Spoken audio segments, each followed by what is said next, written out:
Computer, initialize holosuite. Hello everyone and welcome back to the Sci-Fi Feminist podcast. It feels like ages since I recorded the last episode, but nevertheless, here I am. It's only been a week recording another exciting episode about feminism, popular culture, women, and representation. Today's episode is on a really exciting character and a contemporary heroine that I think we cannot leave out in discussions of female heroism in film. And that is Furiosa from Mad Max Fury Road, played by Charlize Theron. Now, this is definitely one of my top 5 movies from the last decade. I really love this movie because it's basically one huge, long, big car chase. And I just love car chases. And then this entire movie is a car chase. And even more than that, it features one of, I think, the most subversive heroines that we've seen in the last 10 years or so, which is, of course, Furiosa. And also a very interesting storyline and a very satisfying end to the film too. So, despite all of that, the movie is also just crazy and apocalyptic and fun. And it's a really fun movie. And if you have not seen Mad Max Fury Road, I really highly recommend it. I think my favorite scene is when we have the guy with the guitar that's on the front of the car, and he's just kind of playing guitar as all of the cars are driving and there's just flames and it's just crazy apocalypse stuff. So yes, today you can look forward to another very exciting episode. So without further ado, let me get into today's discussion about Furiosa.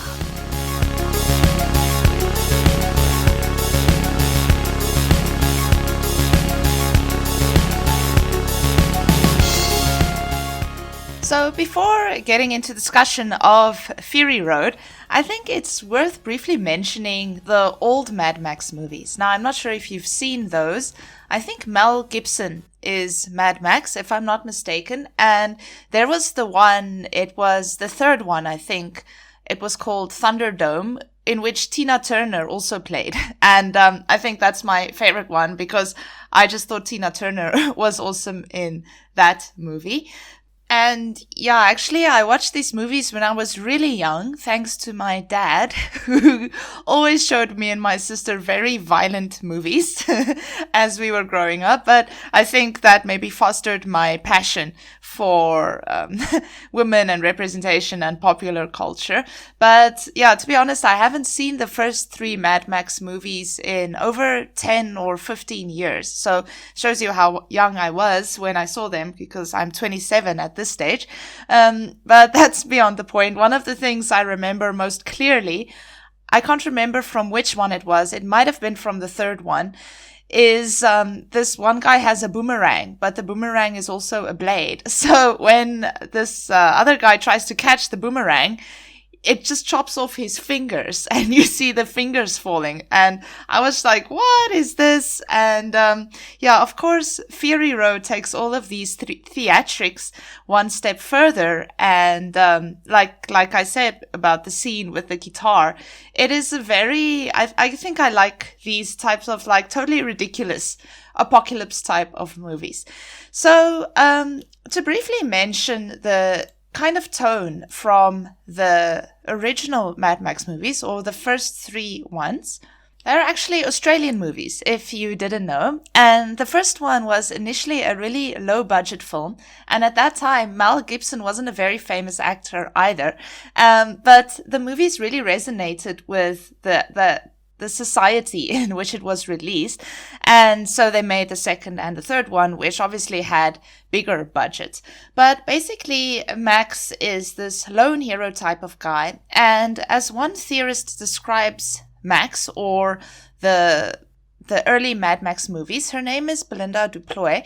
I quote from her paper about Mad Max Fury Road. She says the original Mad Max films are often read as an early signpost of the so-called millennial crisis in masculinity, or a backlash against the gains of second-wave feminism and even of misogyny. As Laurie Penny describes it, it is seen to represent violent masculinity as social disease and patriarchy as death cult. Okay, so sounds pretty terrifying. But yeah, it's a very patriarchal type of movie. The first really powerful woman that we see in the early Mad Max movies is played by Tina Turner in Thunderdome. I forgot the name of the character, but she's this tyrant type of woman, and she lets people fight against each other in what she calls the Thunderdome. So, but in line with general stereotypes about powerful women at that time, which would have been like 80s, 90s, they are villainized, first of all, sexualized. They're represented as kind of crazy, over-the-top tyrants. That is the type of representation that we see taking place. And then, of course, they are also, at the end of the movie, killed or murdered or destroyed by the male hero of the film. Now, I'm not going to talk too much about Max today, but rather about the women in the movie. So then, of course, when we watch Mad Max Fury Road, it's a very stark contrast to what we see in the earlier Mad Max movies. What is very interesting about Fury Road is that the movie is titled Mad Max, but Furiosa is really the focus of the film. She's actually the main protagonist of the movie. And I found that quite interesting because it's only about halfway or 3/4 way through the movie when you realize that this movie is not actually about Max. It is actually about Furiosa and her quest to find the many mothers, which also has very clear feminist undertones, which I will get to. And she's also saving a bunch of other women from this very patriarchal tyrant. I must say, the villain in Mad Max Fury Road, it's very stark contrast to what we see in Thunderdome, where we have this very sexualized woman, this matriarch, as the main villain. Here we see this very obvious patriarch as the main villain of the film.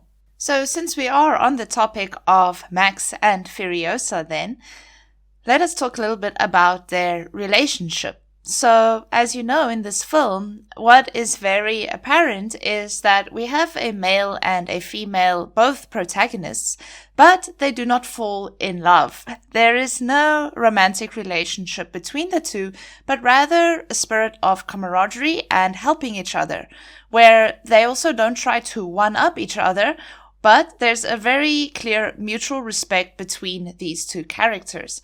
Now, I will quote a few things from what Belinda Duploi says about Mad Max Fury Road and the gender dynamic between Furiosa and Max.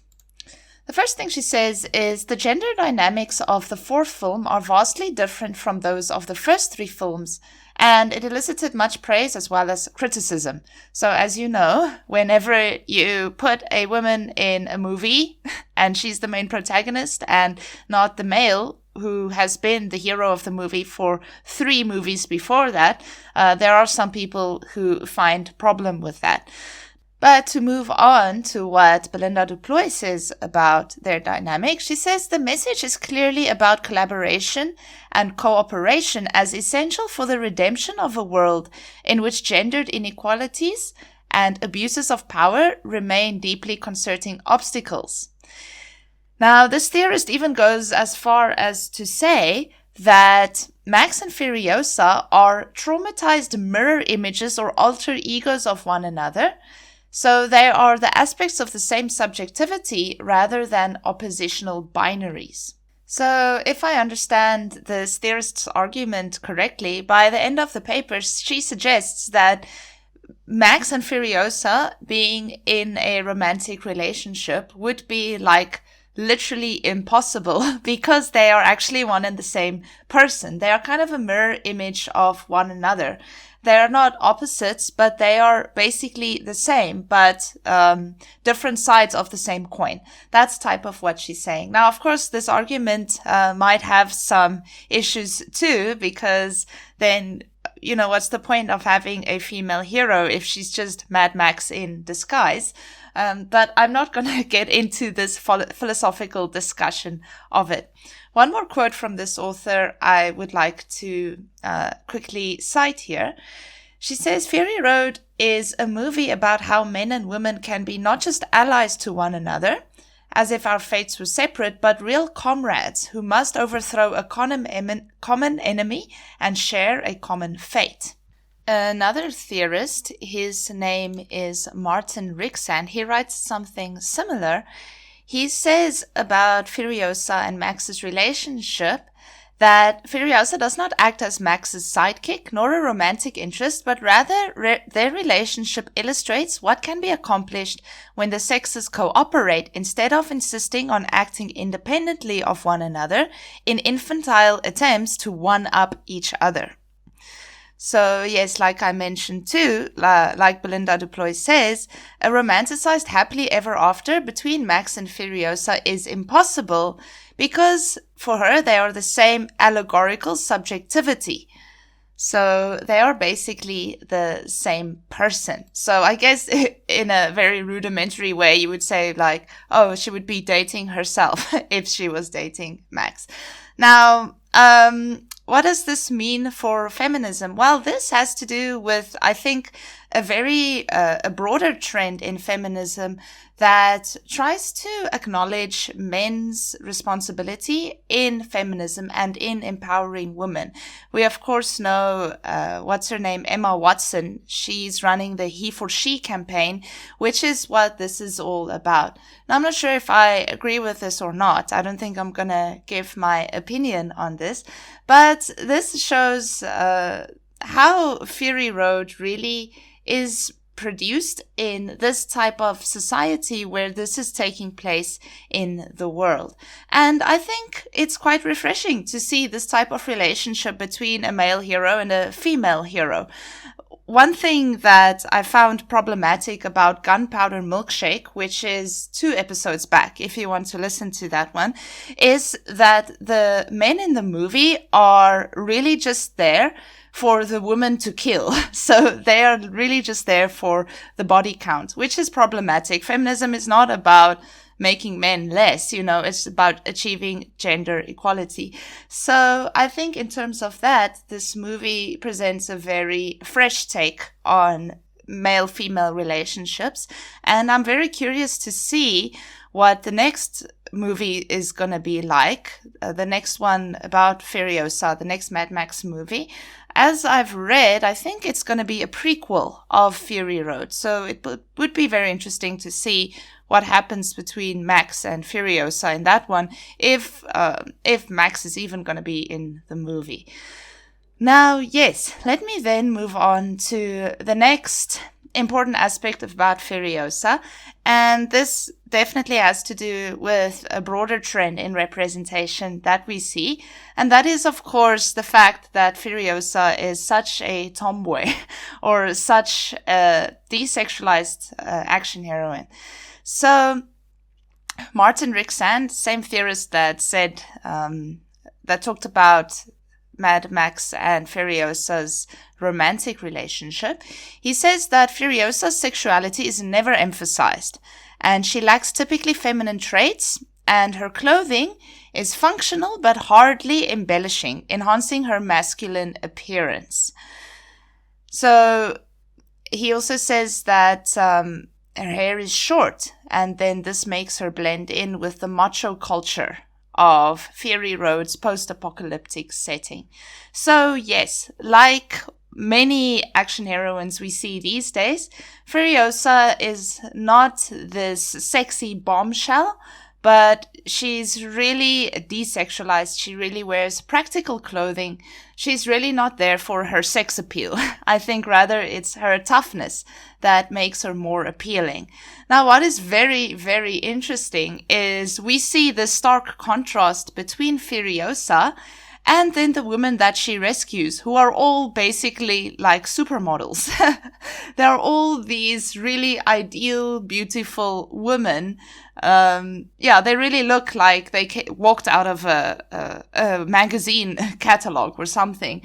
And she's basically saving them or rescuing them from this patriarch that takes all the water for himself and that uses them as his birth mothers. So they're literally just there to reproduce. They're literally just there to produce more children for this bad guy to use in whatever he does with the children. I think he uses them as workers. Yeah, sorry, I haven't watched the movie in a while, so I even forgot his name, the bad guy's name.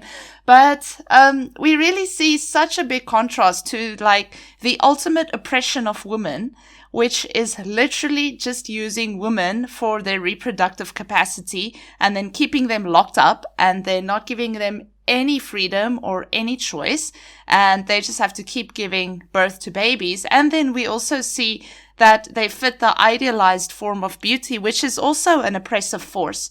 Maybe not so explicit, but definitely there's an implicit critique, I think, of beauty culture in this movie, because obviously this movie has been criticized for, you know, having on the one side this heroine, which is Furiosa, who is very progressive, who really confounds the stereotypes, who's really tough, who's really desexualized, but then also including these women that all look like supermodels in these very, they barely wear any clothes. They just kind of have these, I don't know, cloths around them. And we see their bodies, and we also see that one scene where Max looks up and he looks at them, and then he sees them like splashing each other with water. Is very erotic, you know. So we see this contrast. So this movie received some criticism because of that. But in my reading, I think the movie is smarter than just that. I think actually what the movie is doing by showing these women is actually showing an implicit critique of Western beauty culture, of these types of representations of women. And we see how Furiosa, who is, like I also argued about the Black Widow, she ultimately becomes the savior of women. She saves these women from their fate of being birth mothers for the rest of their lives. So maybe this is a reach, or I'm reading too much into it, but bear with me. Maybe what this thing about Furiosa shows is that this type of heroine, this desexualized, this tough, this heroine that works together with a male hero without getting romantically involved, that maybe this is the salvation of women in terms of popular culture and in terms of representation.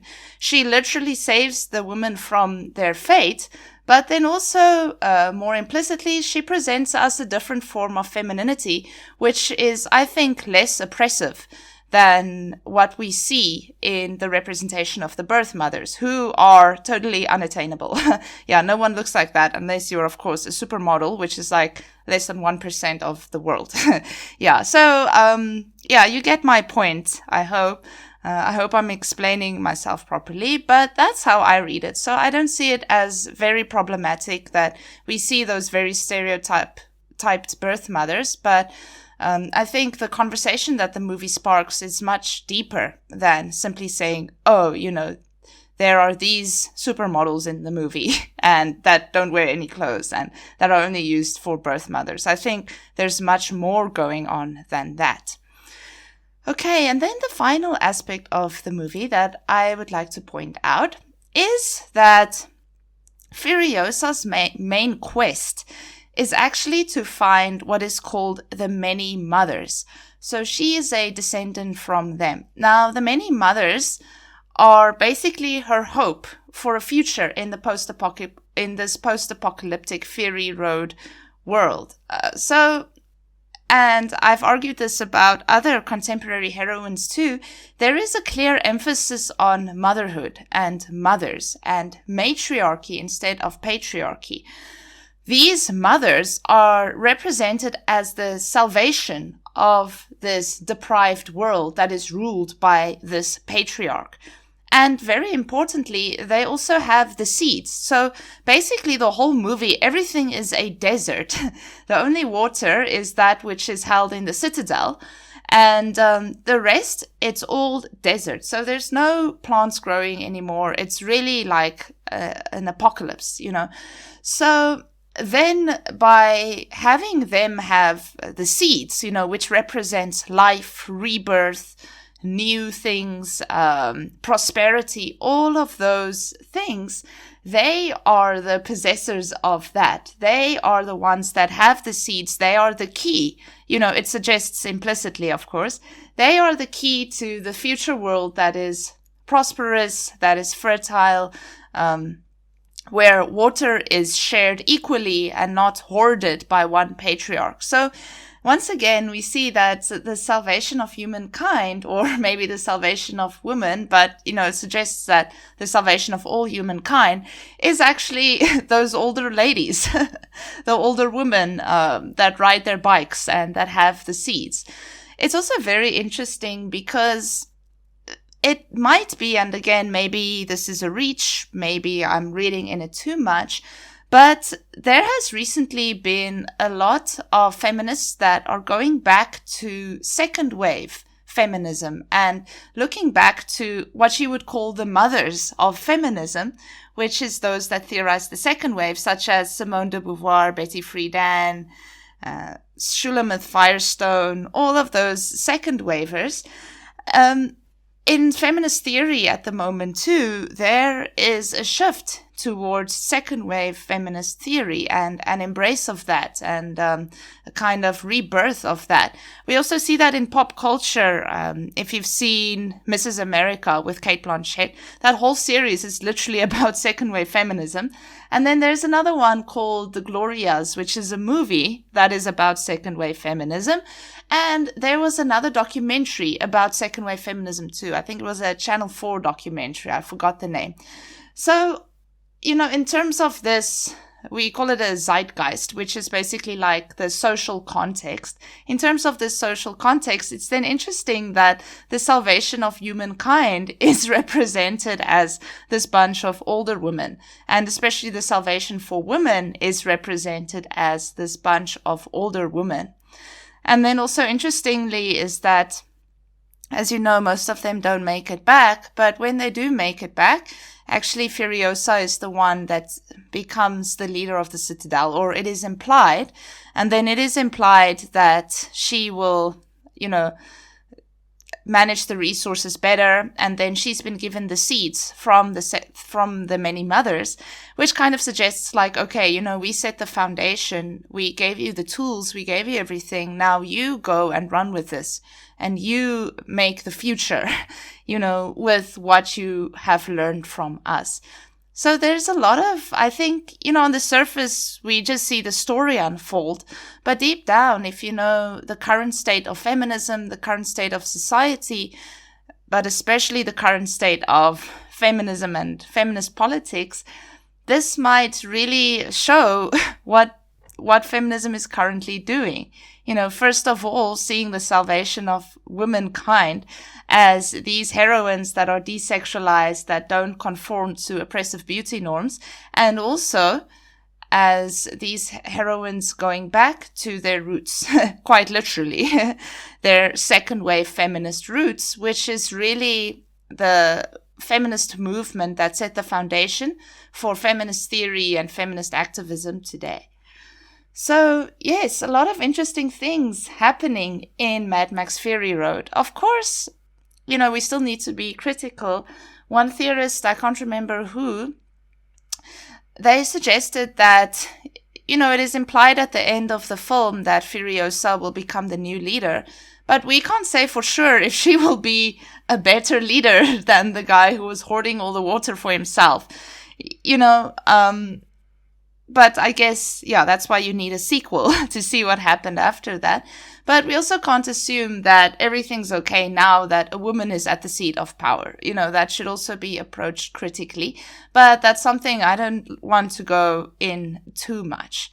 So yes, that is my take on Mad Max Fury Road. I'm sorry for a short episode. Last week's episode was quite long. It was an hour long, so I thought I would keep this one short. This is just some theories that are going around about Mad Max Fury Road, and of course some things that I have picked up on Mad Max Fury Road, and maybe in the future I'll do a more in-depth analysis of it, because there is quite a bit happening in the movie.